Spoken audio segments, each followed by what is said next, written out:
33rd Sunday in Ordinary Time, November 19. First reading. Who can find a virtuous and capable wife? She is more precious than rubies. Her husband can trust her, and she will greatly enrich his life. She brings him good, not harm, all the days of her life. She finds wool and flax, and busily spins it. Her hands are busy spinning thread, her fingers twisting fiber. She extends a helping hand to the poor and opens her arms to the needy. She has no fear of winter, for her household for everyone has warm clothes.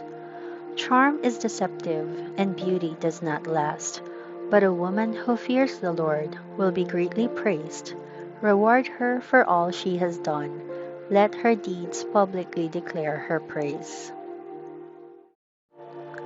Second reading.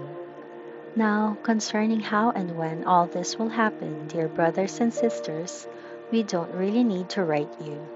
For you know quite well that the day of the Lord's return will come unexpectedly, like a thief in the night.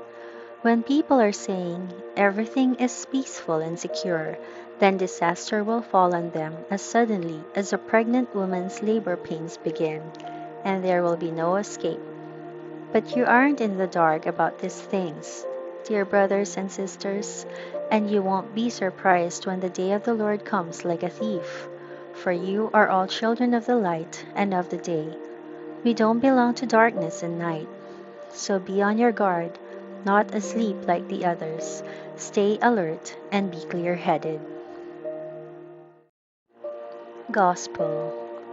Again, the kingdom of heaven can be illustrated by the story of a man going on a long trip. He called together his servants and entrusted his money to them while he was gone. He gave 5 bags of silver to one, 2 bags of silver to another, and 1 bag of silver to the last. Dividing it in proportion to their abilities, he then left on his trip. The servant who received the 5 bags of silver began to invest the money and earned 5 more. The servant with 2 bags of silver also went to work and earned 2 more. But the servant who received the 1 bag of silver dug a hole in the ground and hid the master's money. After a long time, their master returned from his trip and called them to give an account of how they had used his money. The servant to whom he had entrusted the 5 bags of silver came forward with 5 more and said, "Master, you gave me 5 bags of silver to invest, and I have earned 5 more." The master was full of praise. "Well done, my good and faithful servant. You have been faithful in handling this small amount, so now I will give you many more responsibilities. Let's celebrate together." The servant who had received the 2 bags of silver came forward and said, "Master, you gave me 2 bags of silver to invest, and I have earned 2 more." The master said, "Well done, my good and faithful servant. You have been faithful in handling this small amount, so now I will give you many more responsibilities.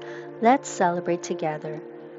Then the servant with the 1 bag of silver came and said, "Master, I knew you were a harsh man, harvesting crops you didn't plant and gathering crops you didn't cultivate. I was afraid I would lose your money, so I hid it in the earth. Look, here is your money back." But the master replied, "You wicked and lazy servant.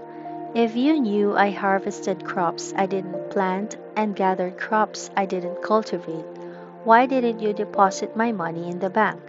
At least I could have gotten some interest on it." Then he ordered, "Take the money from this servant and give it to the one with the 10 bags of silver. To those who use well what they are given, even more will be given, and they will have an abundance. But from those who do nothing, even what little they have will be taken away.